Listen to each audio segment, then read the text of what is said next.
안녕하세요.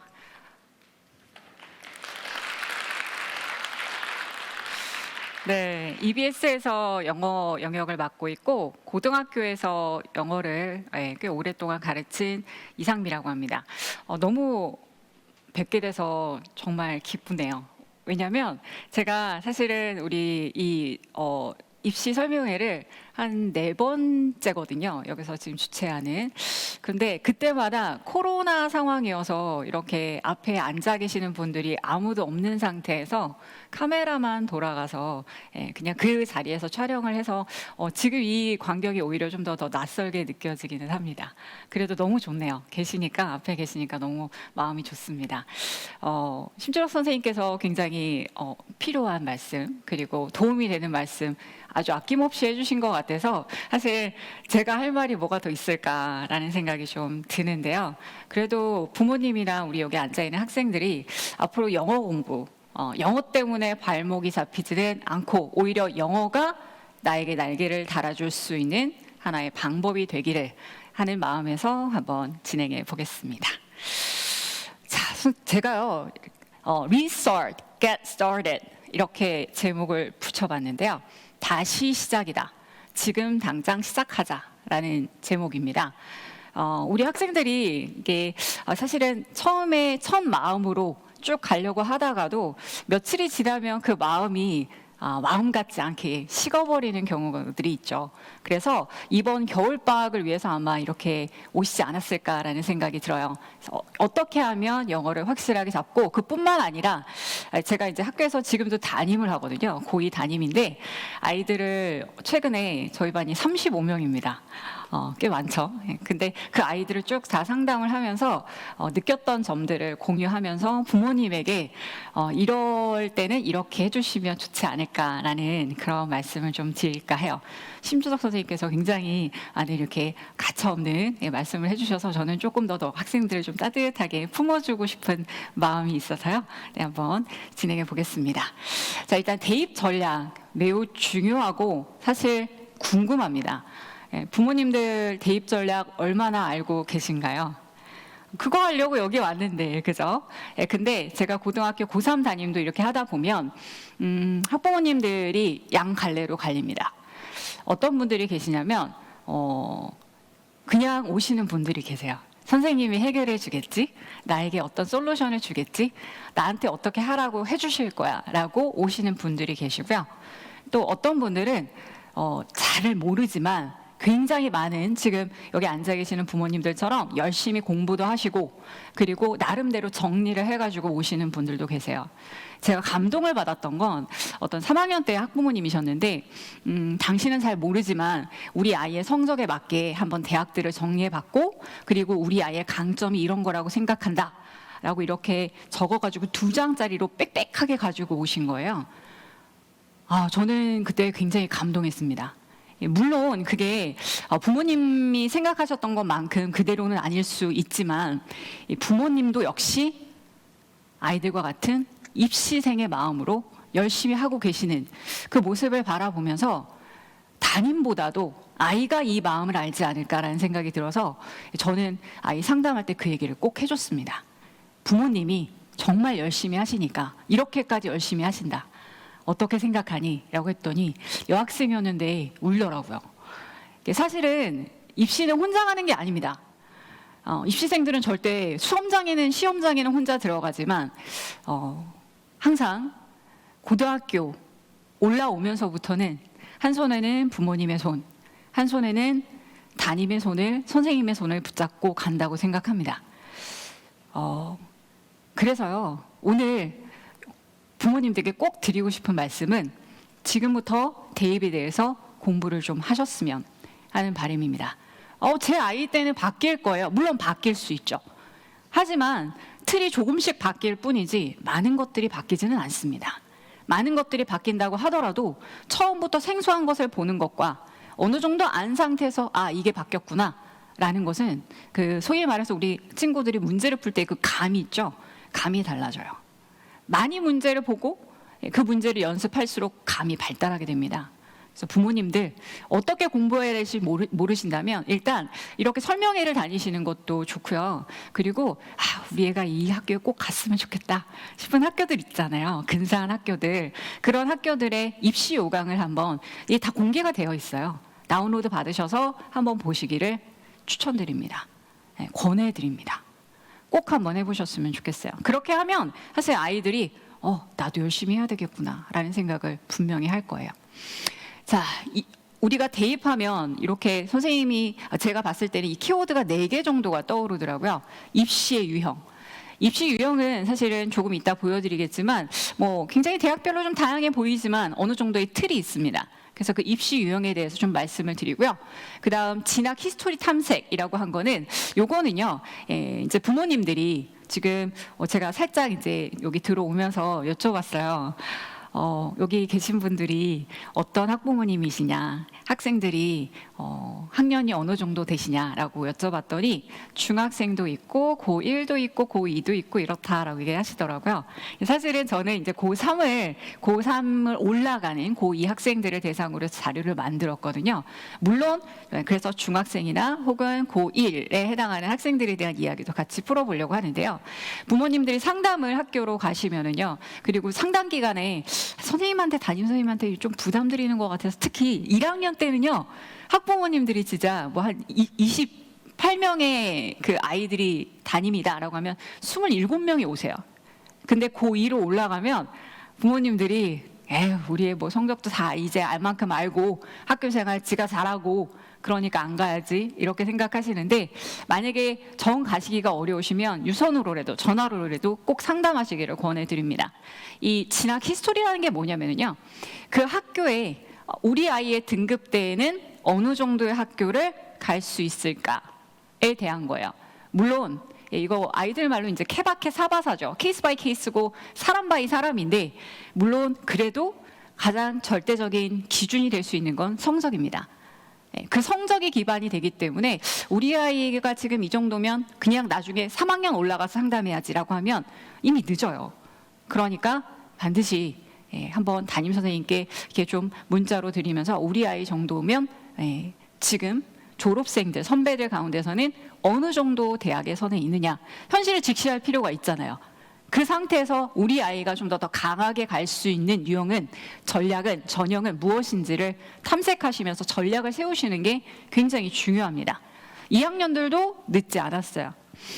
자, 필요한 성적 활동이라는 게 그 말씀인데요. 우리의 아이가 지금 이 정도인데, B라는 대학에 갈 수 있는 성적인데 A라는 대학에 가고 싶은데 어느 정도의 성적을 올려야 될지 사실은 아이들이 아는 것 같죠. 생각보다 몰라요. 제가 상담을 하면서 선배들 가운데서 너 정도 성적에 요 정도 가더라, 이 대학 탐색해봤냐, 선생님 저 알아요, 이렇게 처음엔 성의 없게 대답을 하더라고요. 대부분의 아이들이. 근데 있지, 너가 원하면 선생님이 여기서 몇 점 올라가면 어느 대학 갈 수 있는지 알아봐 줄게, 검색해 줄게 라고 했더니 그 아이가 눈빛이 바뀌면서 애들이, 선생님 저 그러면 여기서 1점 올리면 어떻게 돼요? 0.5 올리면, 평점 올리면 어떻게 돼요? 이렇게 물어보는 거예요. 알려주니까 아이들이 자세가 달라집니다. 사실 우리 아이들이 목표를 알고 있다고 생각하지만 그게 굉장히 막연해요. 그러니까 조금 더 현실적인 접근을 할 수 있는 방법을, 부모님이 수험생이 아니니까 수험생이 아닌 옆에서 보조자의 역할을 할 수 있는 역할은 최대한 해주시기를 바라요. 그래서 적극적으로 담임선생님과 상담도 하시고 아이와 같이 탐색도 해보시고 그러시기를 추천드립니다. 사실 아이들이요, 얘기 잘 안 할걸요? 그렇지 않아요? 부모님들 집에서 우리 아이 뭐 얘기 잘한다, 그러면은 진짜 정말 제가 봤을 때는 2% 안에 듭니다. 남학생들인 경우에는 그냥 입을 꾹 다물어요. 근데 얼마 전에 되게 어떤 남학생이, 부모님이 굉장히 적극적이세요. 굉장히 화목한 가정인 것 같아요. 근데 그 남학생을 상담하면서 부모님이 되게 관심 많으신데 너 대학 부모님이랑 이야기 자주 하니? 이랬더니 아니요, 이러는 거예요. 처음에 대답도 잘 안 해요. 왜 안 해? 말하기 싫어요. 그래서 저는 처음에 부모님이 말하기 싫어하는 줄 알았어요. 깜짝 놀라서 부모님이 그러실 것 같지 않은데? 그랬더니 제가요, 이러는 거예요. 대부분의 아이들은 부모님이 입시에 대해서 모를 거라고 생각하고 입을 닫아버려요. 사실 우리 부모님 그러길 원하시지 않잖아요. 그죠? 그래서 좀 많이 탐색해 보시면서 적극적으로 담임 선생님이나 혹은 관련된 선배를 알고 있으면 그 선배 아이가 어느 정도의 성적으로 어디를 갔는지 이런 것들을 좀 탐색해 보시기를 여러 번 강조해서 말씀드립니다. 옆에 있는 활동이라는 건 뭐냐면요. 제가 이번에 아이들 이제 저희 학교뿐만 아니라 다른 학교 학생들이 어떻게 대학을 가는지를 이렇게 봤어요. 근데 지금 물론 다 100% 최종 합이 나온 거는 아니거든요.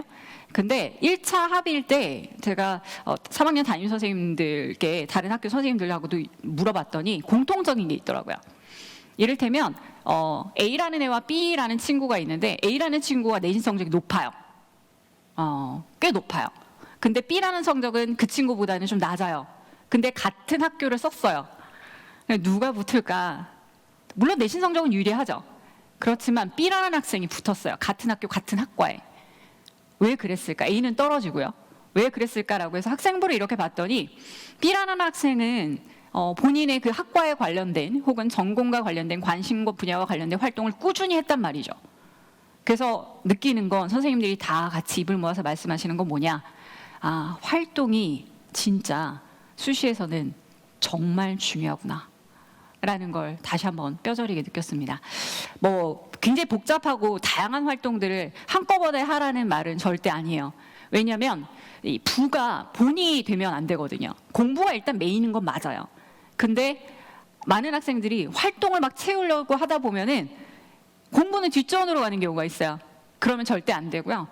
자신이 주력하는 활동을 부모님이랑 부모님이 만약에 같이 이야기를 하시면서 나눠보실 시간이 있다면 우리 전략을 얘와 얘로 세우자.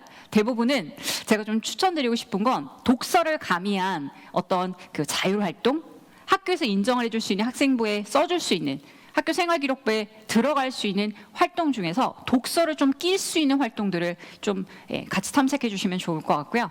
그리고 그 다음에는 관심 분야와 관련된 활동을 하나 정도씩 해주면 진짜 좋을 것 같습니다. 이게 꾸준하게만 잘 쌓이면 좋아요. 학습 전략과 학습 시간 확보인데요. 학습 시간 확보하라는 이야기는 사실 심주혁 선생님께서 충분히 하신 것 같아요. 엉덩이의 힘 매우 중요하죠. 저는 그것도 재능이라고 생각합니다. 근데 그 재능은 사실은 쉽게 쌓이진 않죠. 그래서 혹시 이제 중학생인 학생들이 있다면 그리고 부모님이 계시다면 이 시간을 조금 타임셋을 정해주시는 게 어떨까 싶어요. 예를 들면 우리 아이가 정말 10분에 한 번씩 왔다 갔다 하고 10분에 한 번씩이 뭐야 5분에 한 번씩 왔다 갔다 한다 라고 하면 너가 15분, 20분 요 동안 만약에 공부를 정말 딱 앉아서 집중력 있게 하면 네가 좋아하는 클립, 동영상 클립 5분짜리라도 하나라도 꼭 보게 해준다라는 보상을 한번 줘보세요. 이게 대신 20분 동안 온전하게 다른 거에 집중이 흐트러뜨리지 않고 집중해서 거기에만 그냥 완전히 몰입할 수 있게 이 엉덩이의 힘이라는 게 그냥 나오지 않아요. 대부분 학생들이 그렇다고 생각합니다. 학교에 있다 보면 정말 다양한 수준의 학생들, 다양한 학생들을 많이 보거든요. 그래서 학습 시간을 확보하는 거는 무조건 앉아 있는다고만 해서 되는 건 아니다라는 생각이 들어요. 학생들이 지금 여기 앉아 계신 학생들은 내가 얼마만큼 하루에 집중을 했는가에 대해서 한번 체크해 보시는 시간도 가지시기를 바라요. 그게 잠자기 전이든 혹은 다음날 아침에 일어나서든 하루를 계획하면서 그 시간을 좀 확보할 수 있는 정말 온전하게 몰입할 수 있는 시간을 확보하시기를 바랍니다. 영어 하면은요, 이렇게 총 3가지로 입시 전략이 나와요. 하나는 수시와 관련된 영어 내신이죠. 그리고 두 번째 수능 최저. 수능 최저는 방금 전에 전 앞에 있는 선생님께서 말씀하신 것처럼 이제 수시와 그리고 더불어서 이제 정시를 합한 거라고 생각하시면 될 것 같아요.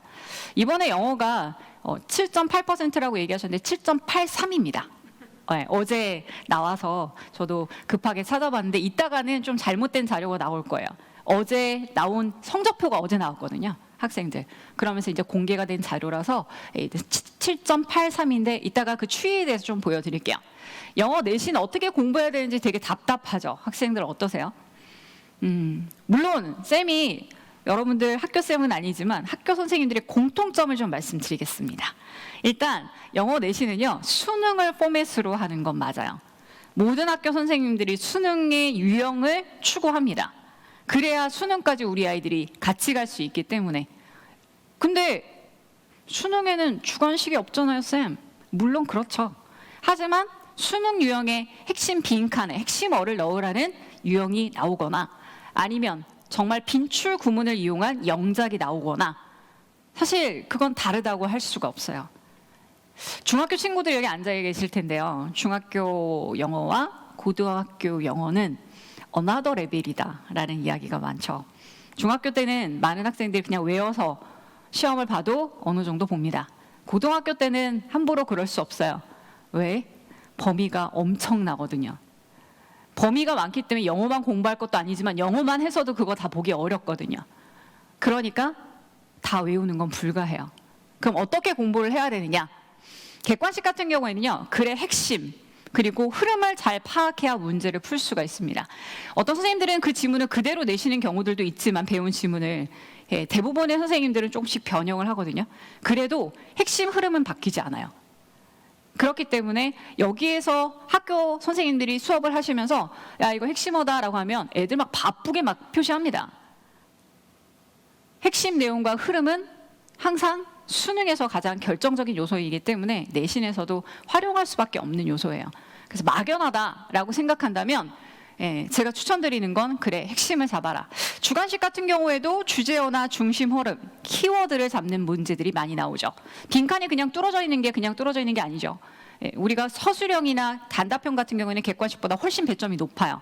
예를 들면 객관식 문제가 2.6점이다. 그러면 단답형 문제는 4점, 서술형은 7점, 많게는 8점 이렇게 된단 말이죠. 물론 그게 전부 다 나가지 않고 부분 점수로 부여가 되는 경우들도 있어요. 하지만 그래도 객관식과 단답형을 놓쳐서는 절대 높은 점수, 높은 등급을 확보하기가 어렵습니다. 이걸 좀 잘 기억해 주셨으면 좋겠어요.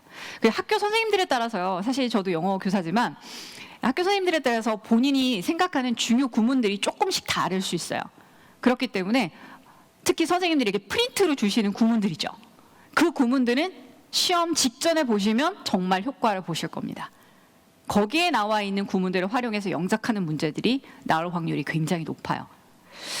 자, 그러면 조금 더 내신 대비 전략에 대해서 말씀드릴게요.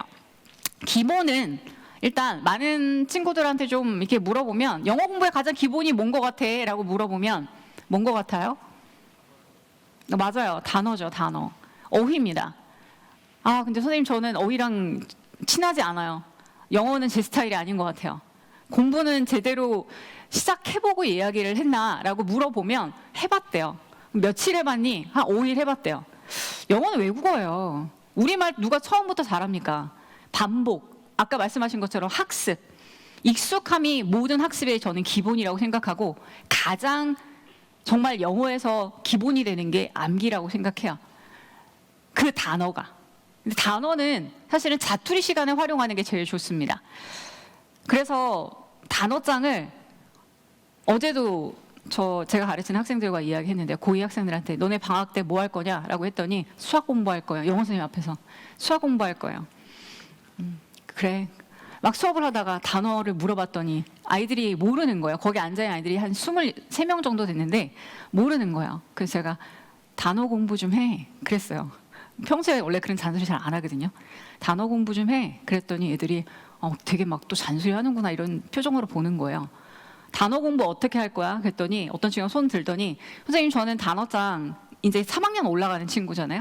단어장 안 그래도 선생님한테 좀 물어보려고 했는데 어떤 단어장이 좋아요? 아직까지도 그 고민을 하고 있어요. 고2가. 제가 강추드리는 거는요. 기존에 있었던 단어장을 그대로 활용하시는 게 좋습니다. 거기에 더 살을 붙인다면 자신이 공부를 하면서 관련된 단어를 봤다면 그 단어장에 관련된 단어를 쓰면 그 단어장이 끝까지 수능장까지 들어갈 수가 있어요. 방학 때 모르긴 몰라도 단어만 먼저라도 잡아두길 바랍니다. 근데 단어를 그냥 외우면은요, 그냥 넘어갈걸요. 그냥 여기서 들어와서 여기로 나갈 거예요. 어떻게 하는 게 좋냐면 지금 2학년 학생들도 3학년 올라가는 학생들도 어원을 중심으로 한번 공부를 해보세요. 이렇게 이야기하면 3학년들이 선생님 지금 바빠 죽겠는데 무슨 어원이에요. 근데 제가 3학년 수업을 할 때 이렇게 한 단어씩 해주잖아요. 그럼 애들이 나중에 졸업하기 전에 저한테 코멘트를 써주는 시간이 있는데 선생님 그때 단어 정말 유용하게 잘 썼어요. 라고 이야기를 합니다. 아직 늦지 않았습니다. 영어는 정말 수험장 들어가기 전까지 열심히 하시면 돼요. 내신 영어에 대해서 좀 더 이야기해 볼게요. 지문의 흐름, 우리말 영어라고 써놨는데요. 사실 영어가 넘사벽인 친구들이 있을 거예요.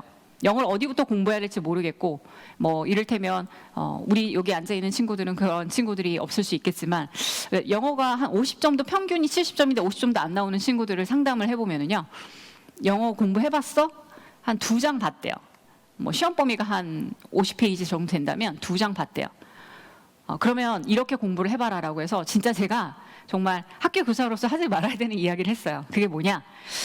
만약에 정말 어려우면 영어 해설지, 답안지에는 해석을 먼저 봐라.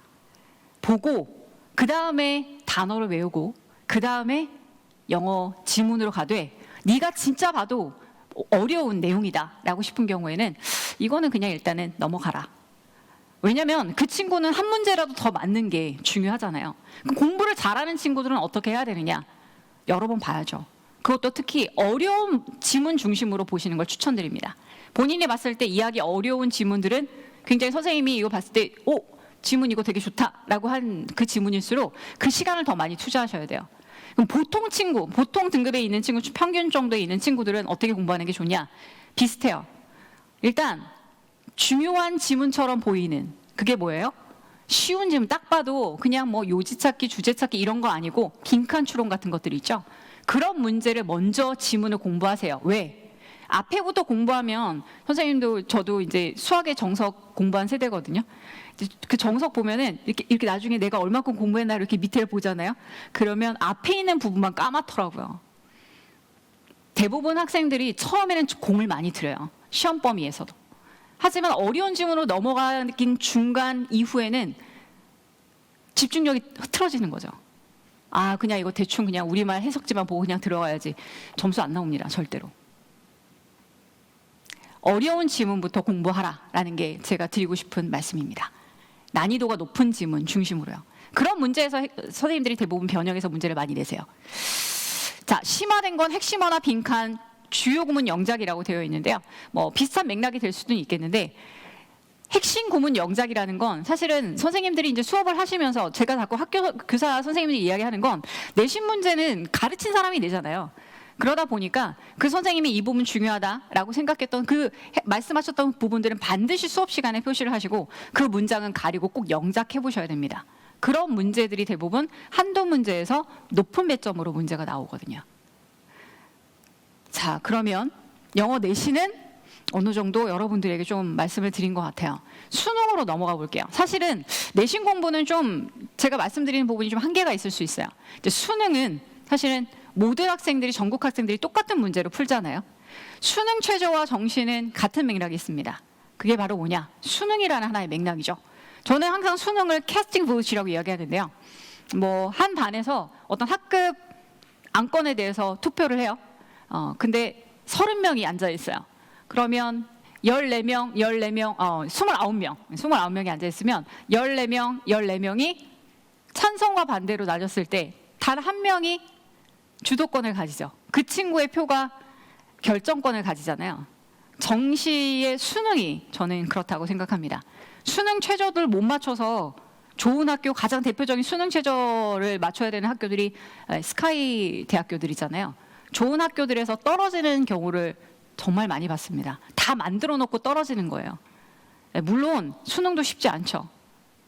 하지만 수능 전까지 가기가 더 어려운걸요. 그래서 수능에 대한 이야기를 좀 해보겠습니다. 자, 여기 지금 보시면 6.25라고 되어 있는 2023년도가 7.83으로 바뀌어야 될 것 같아요. 그리고 여기에는 지금 없지만 2등급이 비율이 훨씬 많이 줄었더라고요. 그러니까 1, 2등급 비율은 거의 비슷하다라고 보시면 됩니다. 근데 되게 충격적이었던 건 작년이에요. 사실 2021학년도에는 12% 정도의 학생들이 1등급을 맞았어요. 절대평가니까 90점 이상이 1등급이죠. 근데 2022학년도에는 6.25로 반토막이 났습니다. 그래서 이번에 이 비율이 나오기 전에 대부분의 대입 전문가들이 문제를 보고 한 6%에서 7% 정도의 1등급 비율이 나오지 않을까라고 이렇게 예측을 했어요. 7.83이 나왔는데 아마 이 정도의 수준으로 계속 갈 것 같아요. 여기 앉아있는 친구들 중에서 특히 고2, 고1 친구들 중에서 수능 문제 지금 올해 거 풀어보셨습니까? 선생님 제가 가르치는 학생들한테 물어봤더니 한 몇 명은 풀고 몇 명은 아예 손도 대지 않았더라고요. 나와는 먼 이야기 이렇게 생각하는 것 같아요. 그렇게 생각하시면 안 돼요. 2학년의 수능 영어와 3학년의 또 수능 영어는 굉장히 다릅니다. 체감도가 달라요. 수능 영어를 지금 보시면 2022학년도의 대수능의 비율이 6.25였고 그리고 작년에 6월달, 9월달 그리고 2023학년 대수능의 비율을 보면 6월 모평이에요. 모평. 한국교육과정평가원이라는 수능을 대수능을 출제하는 기관에서 본 시험이 6월과 9월입니다. 지금 보시면 6월 달에는 5.74고요. 9월 달에는 15.95예요. 9월 달에는 말도 안 되게 쉬웠죠. 왜 저렇게 하느냐? 학생들의 수준을 바라보기 위한 거예요. 특히 이번에는 고3이 코로나의 첫 세대였죠. 그래서 학생들의 수준이 어느 정도인지를 가늠하기 위해서 저렇게 한 문제는 좀 굉장히 어렵게, 한 번은 굉장히 쉽게 이렇게 문제를 출제한 거죠. 그 중간 수준으로 문제를 출제한 게 대수능이라고 보시면 됩니다. 대수능의 그 단어들이 여러분들이 지금 봤을 때는 무슨 단어일까? 내가 알고 있는 분명히 단어인데 그 의미로 해석이 안 되는 경우가 많아요. 그 이유는 다른 의미로 쓰이기 때문이에요. 그래서 고2 친구들까지도 열심히 공부했던 친구들 중에서도 3학년에 올라가서 영어에 대한 벽을 느끼는 경우가 굉장히 많죠. 뭐부터 공부해야 된다? 단어부터 공부하셔야 됩니다. 굉장히 상투적이고 교과서적인 이야기인 것 같지만 단어부터 공부하게 하되 단 단어를 그냥 공부하지 마시고 하게 하지 마시고 단어를 좀 소재별로 다양하게 공부하기를 좀 추천드려요. 어떻게 하는지는 조금 이따 말씀드리겠습니다. 2023년도 대수능을 평가하는 이 전문가들이 이렇게 이야기했습니다. 소재는 다양했고 내용은 다소 추상적이었으며 문장은 길었다. 사실 여기 지금 고1, 2 학생들 계시죠? 네. 고1 학생들도 3월달, 6월달 모의평가를, 학력평가를 보면 문장이 짧지 않습니다. 3학년 못지않게 길게 나오는 경우들도 있어요. 그럼 3학년에는 뭐냐? 문장이 좀 더 복잡해지죠. 구조가. 그냥 1학년 때는 커마로 그냥 나열하는 거에 그쳤다면 3학년 때는 그 수식하는 수식어구들이 막 관계 대명사부터 뭐 동격부터 시작해서 굉장히 삽입으로 다양하게 나와요. 이런 데 대응하기 위해서는 어떻게 해야 될까요? 차근차근 실력을 쌓을 수밖에 없어요. 그러려면 구문을 또 공부를 하셔야 됩니다. 자, 그러면 어떻게 공부를 해야 되는지 수능 영어에 대해서 좀 말씀드릴게요.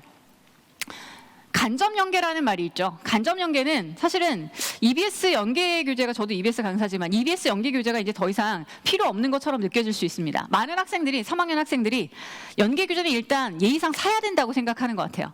사서 책장에 꽂아놔요. 안 봐요. 일단 마음은 편하게 산 거죠. 뭐 어차피 간접 연계면 소재만 똑같은 거예요. 똑같은 지문이 안 나온다는 겁니다. 직접 연계는 똑같은 지문이 나온다는 거고요. 간접 연계는 그러면 뭐 어디서 공부를 해야 되냐? 방향성을 잃게 되죠. 그러면 소재는 그 안에서 다 나오게 됩니다.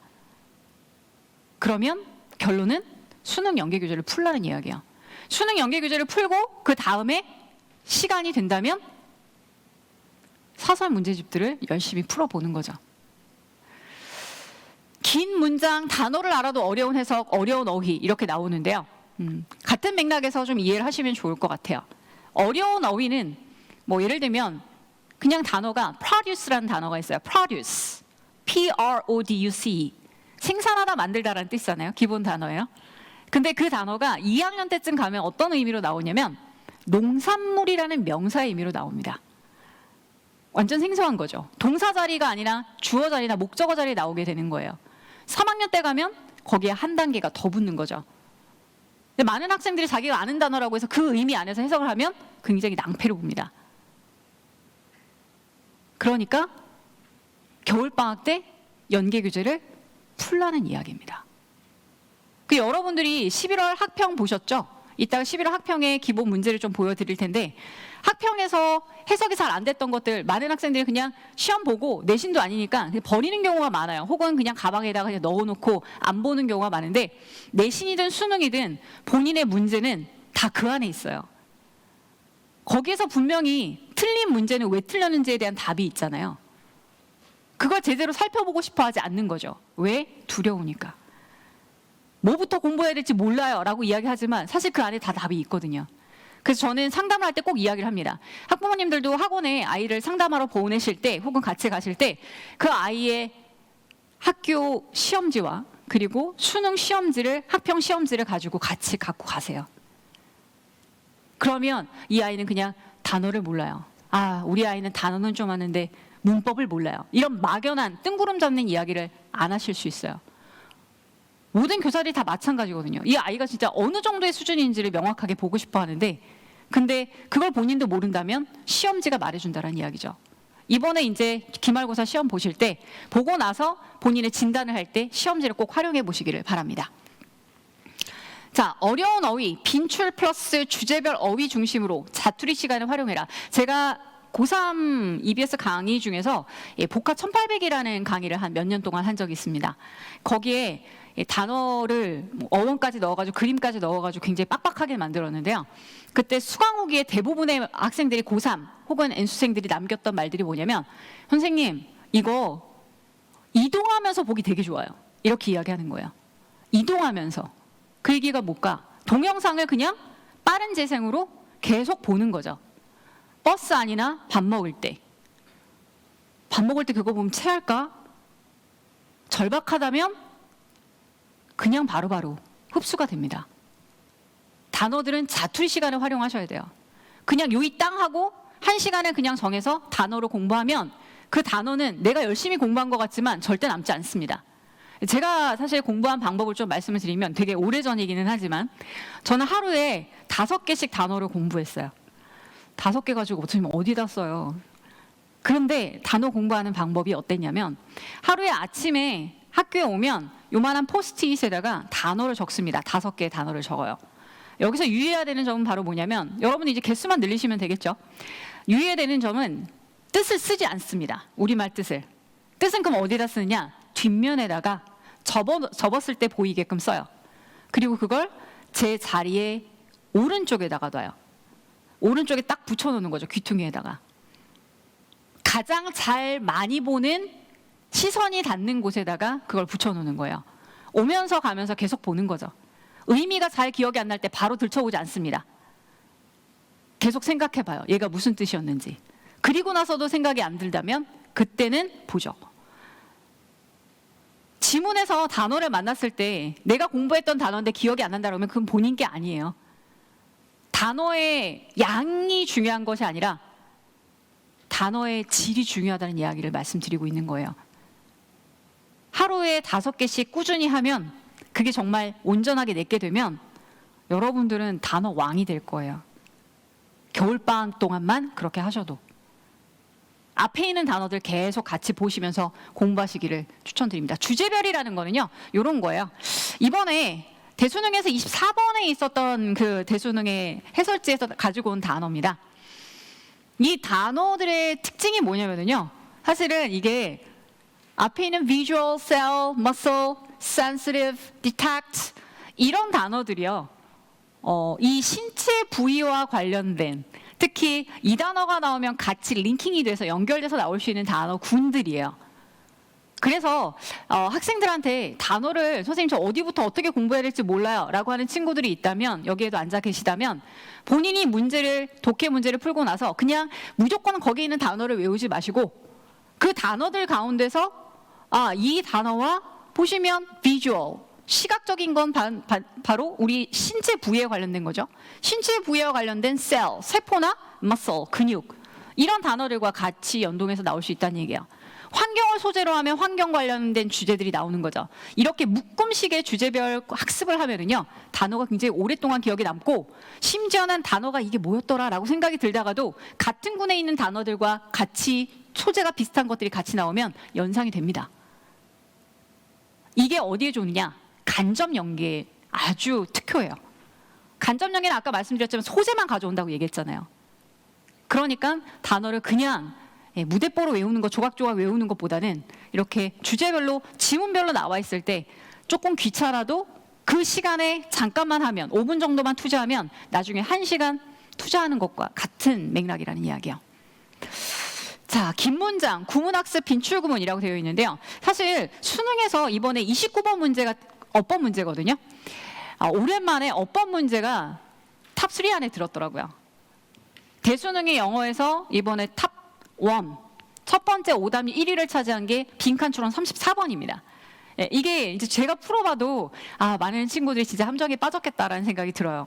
그리고 제가 이렇게 쭉 유튜브를 이렇게 좀 찾아보면서 전문가들 이야기를 들어봐도 이거는 뭐 좀 심하게 말씀하시는 분들은 틀리라고 낸 문제다 이렇게도 이야기를 하시더라고요. 물론 근거는 어느 정도 암시적으로 되어 있었기 때문에 충분히 찾아볼 수는 있었겠지만 그래도 충분히 풀 수 있는 문제였다는 이야기죠. 그 두 번째가 29번 문제, 어법 문제였습니다. 어법 문제가 그렇게 어렵진 않거든요. 제기대명사라고요. 스스로에게 다시 돌아오는 그 제기대명사. 그게 걔가 답이었는데요. 그 제기대명사는 사실은 학교에서 메인 어법으로 나오는 것과 살짝 비껴져 있기는 합니다. 그래도 중요하다고 많이 가르치는 어법 중에 하나예요. 학평에도 많이 나오고요. 근데 그 문제를 정말 많은 수험생들이 틀렸다라는 게 좀 충격이죠. 그만큼 어법에 대한 공부를 많이 안 하고 있다는 거죠, 우리 친구들이. 어법 문제는 구문과 같이 연결해서 개념만 알고 있는 것이 아니라 그 문장 속에서 이해를 하셔야 됩니다. 그렇기 때문에 어떻게 공부를 하는 게 좋냐면 대부분의 문제집들이 그 문제를 풀고 나서 바로 밑에 해석이 있고 그 밑에 구문 설명이 있어요. 그 구문 설명에 대부분 빈출이 되는 어법들은 몇 가지 되지 않습니다. 그 안에서 다 나와요. 뭐 관계대명사, 분사, 투부정사, 동명사, 좀 전에 말씀드린 뭐 제기대명사, 대동사 뭐 이런 것들 그 안에서 다 돌아가거든요. 문장만 달라질 뿐이라는 거죠. 그래서 이번에 겨울방학 동안 어법 공부를 좀 하고 싶다라고 하는 친구들은 본인이 갖고 있는 어법서를 공부를 하시되 사실은 그 어법 개념서보다는 문장으로 푼 구문서를 공부를 하시기를 추천드립니다. 만약에 구문서를 따로 사기가 어렵다라고 한다면 본인이 문제를 풀고 있는 그 독해의 지문을 활용해서 해설지를 이용해서 여기서 이런 구문이 쓰였구나라는 걸 체크하시면서 공부를 하기를 바라요. 자, 이게 지금 이번에 제가 일부러 대수능 문제가 아니라 고2 문제를 가지고 왔습니다. 11월 학평 문제였는데요. 37번 문제가 이제 박스로 이제 먼저 주어지는 문제예요. 그리고 나서 순서 찾기 문제거든요. 이게요, 부모님 이게 몇 개 문장인지 아세요? 꽤 길죠? 이게 하나 문장이에요. 문장 하나입니다. 자, 좀 더 볼까요? A 단락과 B 단락과 C 단락으로 나뉘는데 A 단락도 저것도 한 문장이고요. 요 B 단락도 이것도 한 문장이에요. C 단락만 여기 보시면 두 문장으로 이루어져 있습니다. 문장이 점점 길어지는 추세예요. 그러면 이 안에 엄청난 구문이 숨어 있느냐? 자, 보세요. 이게 아까 박스에 있었던 문장이거든요. 앞에 있는 to 이하가 뭐뭐하기 위해서라는 누구누구에 대해서라는 전치사 구예요. 그냥 날아갑니다. 전치사 구는 그냥 의미상으로 봤을 때, 구조상으로 봤을 때는 별로 중요하지가 않아요. 그럼 어디부터 본격적인 문장이 시작되고 있냐? 노란색 부분이에요. explaining. 이게 주어, is가 동사예요. 많은 영어 선생님들이 학생들을 가르칠 때 문장에서 반드시 주어와 동사를 꼭 찾아라 이렇게 이야기해요. 주어와 동사만 찾아도 문장은 해석이 되거든요. 그럼 이 문장이 길어진 이유는 바로 뭐냐? 저게 앞에 굉장히 쓸데없어 보이는 저 파란색 부분 있죠? 저 부분이 전부 다 설명하는 그냥 수식 어구일 뿐이에요. 이 수식 어구들을 어떻게 해야 되느냐? 일단 주가 되는 문장들을 먼저 해석을 하고 그 다음에 부가 되는 것들을 가지고 좀 더 의미를 덧붙여 나가야 되겠죠. 좀 더 문장 보겠습니다. 자, 이 문장이 A번 문장, 굉장히 길었던 문장이죠. 이 문장은 왜 길어졌을까? To argue for instance that 이하라는 걸 예를 들면 말하자면, 논하자면, 논하는 것은 투부정사가 주어예요. 투부정사구가 굉장히 길게 나오면서 rather than이라는 뭐뭐라기보다는 이라는 좀 부연 설명을 하는 구가 붙었습니다. 그럼 동사는 어디 있느냐? 주어 찾고 동사 찾으라고 얘기했는데 to argue places 맨 마지막에 동사가 나와 있죠. 이런 게 요즘 수능의 문장이 길어지는 추세의 원인이라는 겁니다. 사실 이게 뭐 새롭지는 않아요. 근데 점점 단어의 수준은 조금 쉬워질 수 있지만 옛날보다 상대평가 때보다 조금 더 쉬워지지만 절대평가에서 와서는 문장이 엄청나게 길어지고 있습니다. 여기에 숨어있는 것들이 이런 것들이에요. 수식어구들이 전부 다 관계절, 부연설명, 전치사구, 부사구, 토부정사, 분사구 이렇게 파란색으로 표시가 된 게 제가 방금 전에 37번에서 문장이 길어지는 원인을 다 가지고 있어요. 하나 동격, 컴 하나 댐만 빠져 있습니다. 그럼 이 수식어구들에 대해서 구문을 공부하실 때 공부를 해두시는 게 도움이 크게 된다라는 거죠. 자, 어려운 해석 간접 연계. 사실 이 말씀을 꼭 드리고 싶었어요. 많은 친구들이, 저도 사실 그랬고, 수학 문제를 풀 때는 막 그 수학 문제를 1시간, 2시간 잡고 있는 적도 있어요. 근데 영어 문제에 대해서는 우리 학생들이 얼마나 고민을 해보셨나요? 한 지문 가지고 오랫동안 보신 적이 있나요? 특히 난이도가 높은 3점짜리 문제들. 이번에 많은 전문가들이 대수능을 보면서 느낀 건 논리적인 부분들을 수능이 요구한다라는 겁니다. 논리적인 독해를. 분명히 단서는 있는데 그 단서를 잡아내야 된다는 거죠. 그러려면 어떻게 해야 되느냐? 이 문제가 왜 답인지, 얘는 왜 오답인지. 3점짜리 문제일수록 어떤 문제들이 많은지 아세요? 바로 답으로 가면 그건 3점이 아니죠. 대부분 학생들이 한 2문제, 2개 정도의 선택지에서 헷갈립니다. 그럴 때 답이 아닌 걸 고르는 이유는 오답을 지우지 못했기 때문이죠. 오답을 지울 수 있는 연습을 하셔야 된다는 얘기예요. 얘가 왜 오답인지를, 답만 맞았다고 해서 그냥 동그라미만 치고 넘어가면 안 된다는 얘기예요. 왜? 똑같은 지문은 절대 나오지 않습니다. 꼭 기억해 주셨으면 좋겠어요. 어려운 문제 오래 보셔도 괜찮아요. 그 문제가 구조가 어떻게 되어 있는지, 주제문이 먼저 나와 있는지, 반전이 있어서 뒤에 있는지, 혹은 예시가 들어와서 설명을 해주고 있는지. 지문이요, 그렇게 길지 않아요. 이 정도의 패스지거든요. 그 패스지 안에서 그냥 다 당락이 결정이 돼요. 그렇기 때문에 문장의 글의 구조가 굉장히 비슷해요. 패턴이. 그 패턴만 잘 알고 있는 친구들이라도 굉장히 수능을 쉽게 여기더라고요. 제가 사실 여기 이제 마지막 슬라이드인데요. 학생들을 가르치면서 사실 저도 많이 배웁니다.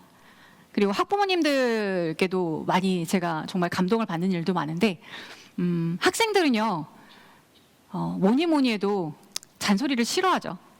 잔소리 싫어하고, 뭐니 해도 제가 담임이지만, 사실 어제도 어떤 친구가 전화가 왔어요. 1교시가 시작됐는데, 무슨 일이니? 어디 아프니? 이랬더니, 선생님 저 진짜 죄송한데 늦잠 잤어요.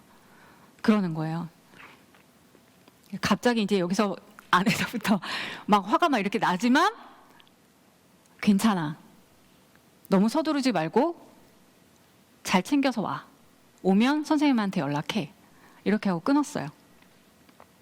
그랬더니 그 친구가 오자마자 저한테 왔더라고요. 제가 무슨 말씀을 드리고 싶은 거냐면요. 우리 아이들 사춘기 아이들이잖아요. 사춘기가 지났다고 하더라도 굉장히 독립성이 강한 아이들이에요. 자기의 영역이 매우 명확하죠. 자신의 영역을 존중받는다고 생각하는 순간 다가옵니다. 근데 사실 부모님이 마음이다 보니까 너무 궁금하죠. 얼마 전에 아이가 아파가지고 부모님이랑 통화를 하는데 좀 많이 아팠던 친구거든요. 그 부모님이 그런 말씀을 하시는 거예요. 너무 내가 대신 아팠으면 좋겠다. 시험도 이제 다가오고 이러니까. 이제 그때 제가 그런 말씀을 드렸어요.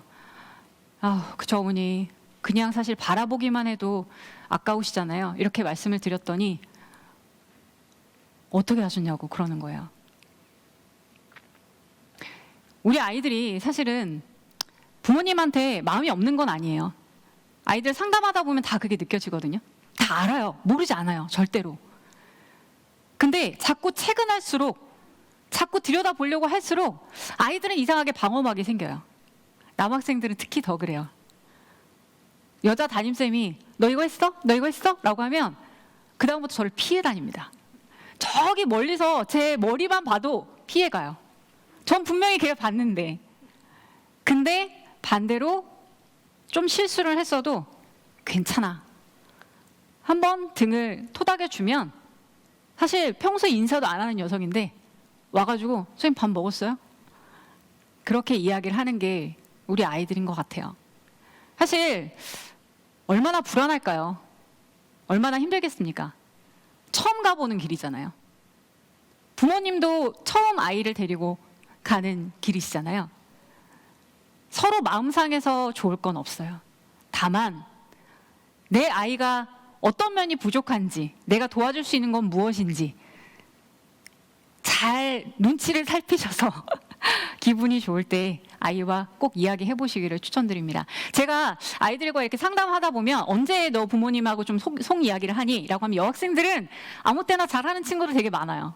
근데 남학생들은 언제 하냐? 이렇게 물어보면 말투도 달라요. 전 남학생들한테 말할 때 언제 하냐? 이렇게 물어보면 그냥 뭐 산책할 때? 뭐 이렇게 이야기해요. 끝까지 말하지도 않아요. 산책할 때? 밥 먹을 땐 말하고 싶지 않아요. 이렇게 이야기를 하는 거예요. 속 얘기를 할 수 있게끔 해주셨으면 좋겠습니다. 그래야 아이가 흔들릴 때 잡아주실 수 있어요.